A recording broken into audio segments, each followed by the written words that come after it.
Salut à tous, c'est David de ProSon Live. Si vous n'êtes pas encore abonné, le petit bouton ici en bas à à droite de l'écran, la petite cloche, et si vous avez bien aimé cette vidéo, n'hésitez pas à mettre un petit like. On continue la série sur la console Allen & Neat SQ5 et donc les SQ6, SQ7.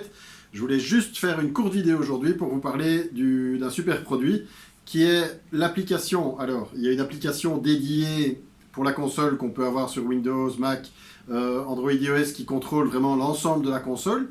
Il y a aussi une petite application qui s'appelle SQ4U et qui va permettre aux musiciens de commander leur niveau de retour, leur niveau de retour, et de manière très simple, donc sans avoir accès à tous les paramètres. On va leur proposer quelque chose de très très simple. Alors pour ça, j'ai pris mon téléphone. Alors on peut le faire sur un téléphone, le musicien peut avoir son téléphone simplement, il peut avoir une tablette.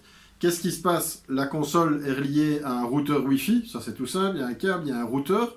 Et donc à ce routeur, je vais pouvoir soit utiliser l'application SQ Mixpad qui est vraiment le contrôle pour l'ingénieur du son, ou alors cette fameuse application SQ4U qui va permettre au musicien, donc le musicien installe l'application et va pouvoir simplement faire son réglage retour. On découvre l'application ensemble. Alors, je vois l'application ici sur mon téléphone, SQ4U, application que vous trouverez chez Google pour Android ou alors dans l'Apple Store évidemment, que vous utiliserez aussi bien sur téléphone que sur tablette. Donc je clique dessus. Qu'est-ce qui se passe? Soit vous pouvez l'utiliser en mode démo, si vous n'avez pas la console par exemple, soit je vois ma SQ5 qui est reliée. Ok, connect. Alors ici, j'ai 4 réglages de volume disponibles. Il y en a un qui s'appelle Mi. Mi, typiquement pour le musicien, ça va être lui-même, ça va être moi. Alors si je double-clique dessus, qu'est-ce qui se passe? Assign. Eh bien, je vais choisir les tranches. Donc là, j'ai écrit mon patch, kick, snare, hi-hat, etc.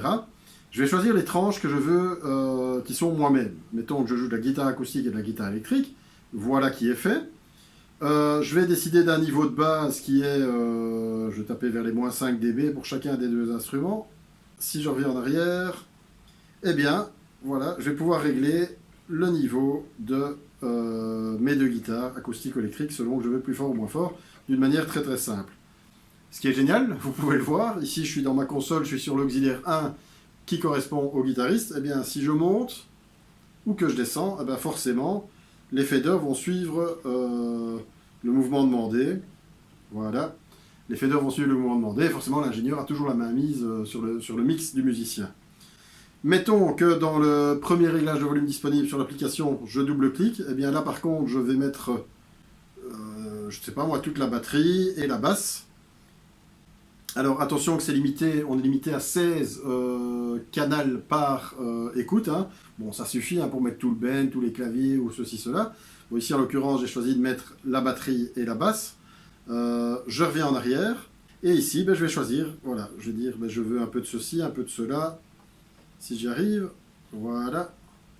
Je peux choisir les différents niveaux de base pour les instruments. Vous voyez qu'au niveau de la console, ça suit mon mix. Hein. Donc là, on voit dans l'auxiliaire, voilà. Si je fais un back, eh bien voilà, je me retrouve avec tout le bend sur un curseur et sur un rotatif, et moi, ma guitare acoustique ou ma guitare électrique sur le deuxième. Et donc si effectivement, si je lève ou je descends tout le bend, eh bien regardez bien ce qui se passe sur la console, il va jouer avec tout. Voilà, je sais que ça va faire plaisir à certains followers parce qu'on parlait l'autre fois de groupage de faders. Mais ici, voilà, c'est le cas. Qu'est-ce qu'on a encore sur l'application? On a le réglage général du volume, donc le musicien va pouvoir régler son volume. Forcément, attention à ce genre de truc parce que s'il commence à pousser, il pourra faire du Larsen s'il a un retour. Donc c'est idéal pour faire plutôt un mixage in-ear évidemment. Et alors je peux sélectionner le mixage dans lequel je l'envoie.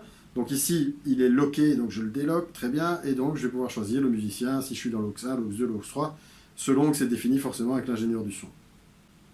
Dernier réglage assez pratique au niveau de cette application, eh bien c'est que on a ici, alors il faut, voilà, Mix Select, c'est pas là, c'est quand je double-clique ici, pardon, eh bien on va avoir un égaliseur paramétrique que je vais pouvoir régler, très pratique dans le cas d'un in-ear.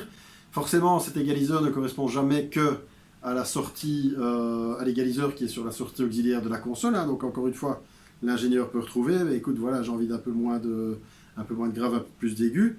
On a un EQ graphique, hein, ici avec le détail de sur quelle bande de fréquence on est, pardon. Voilà, hop, j'augmente, je je coupe telle fréquence. Hein. Je vous invite à voir ma vidéo sur les cues graphiques hein, pour voilà, si vous connaissez pas, si vous ne savez pas trop comment utiliser. Et forcément la compression qu'on va retrouver sur toutes les entrées, toutes les sorties de la console. Ou même chose, le musicien va pouvoir régler la compression sur son niveau d'écoute. Voilà.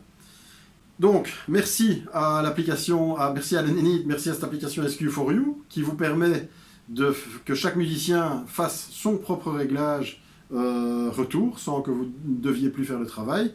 Donc, on apprécie vraiment. Avec 4, le niveau général, égalisation, compression. Et alors, 4 choix de différents groupes qu'il va pouvoir faire en disant, bah, tiens, je veux agir sur uniquement mes instruments. Ça pourrait être ma guitare, ma voix, le reste du groupe et les cuivres, par exemple. On pourrait même intégrer le clic dans ces choix. Voilà, absolument parfait. J'espère que cette courte vidéo vous aura plu. N'hésitez pas à mettre un petit like si c'est le cas. Si vous avez des questions par rapport à la SQ5, SQ6, SQ7, par rapport au SQ Mixpad, qui est le programme qui permet de gérer l'ensemble, ou par rapport à l'application SQ4U, ben, n'hésitez pas à poster vos commentaires ici en dessous. Je vous dis à bientôt, à la prochaine. Salut!